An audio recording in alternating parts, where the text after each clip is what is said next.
Hello, glue sniffers, paint huffers, and other people with plastic. It's Cable again. I've been away at work for the past week, and as I briefly mentioned, I work a week in one location and then come home for a week off. Well, today, a little bit different of a video. Guess I'm going to be channeling my Max of Max's models. I'm going to talk a bit about just brief history of having to do with the dam busters and other largely pop culture. This was the second model I've done since my return. It was a gift from my brother of the Airfix 172 Lancaster, and specifically the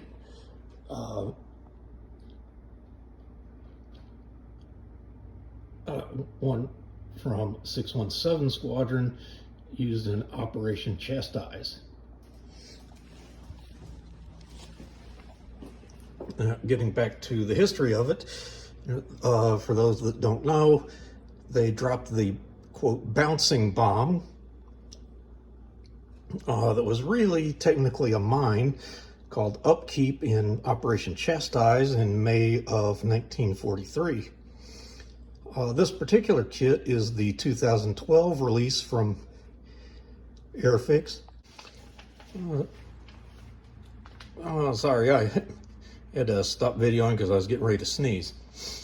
Anyway, with the 80th anniversary coming up, Airfix is releasing two new versions. Don't know if it's going to be retooled or just new decals, but the new 80th anniversary kits, one will be just the Lancaster, the other will be a Lancaster along with F-35Bs of the 617 Squadron. That is apparently what they're flying now. These new decals will be the markings for Squadron Commander Guy Gibson's plane. Anyway,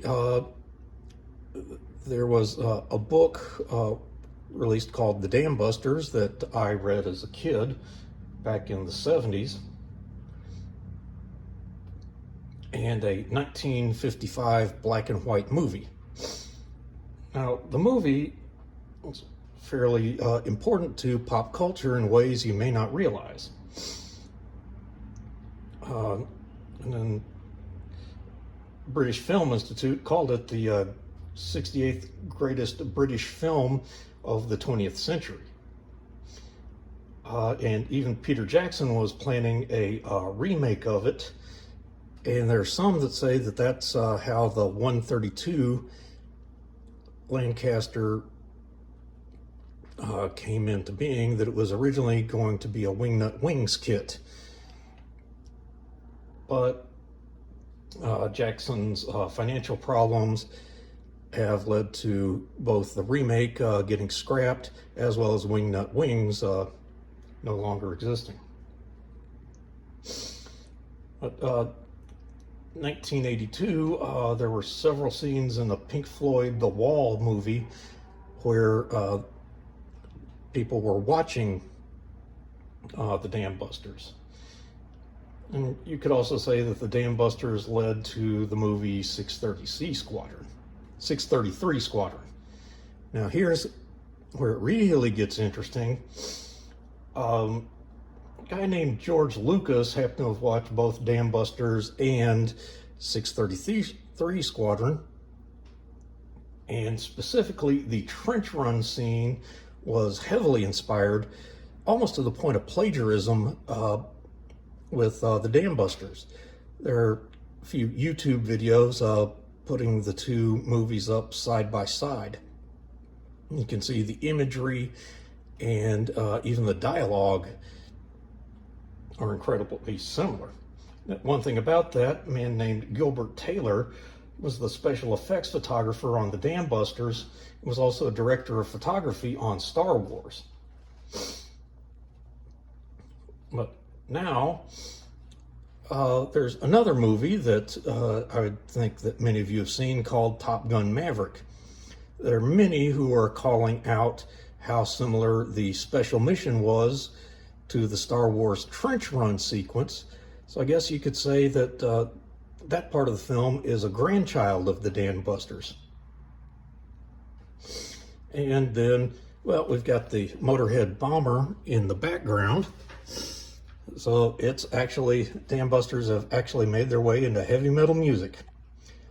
Saxon album Carpe Diem, released in 2022, even has a track about the Dam Busters raid called Dam Busters.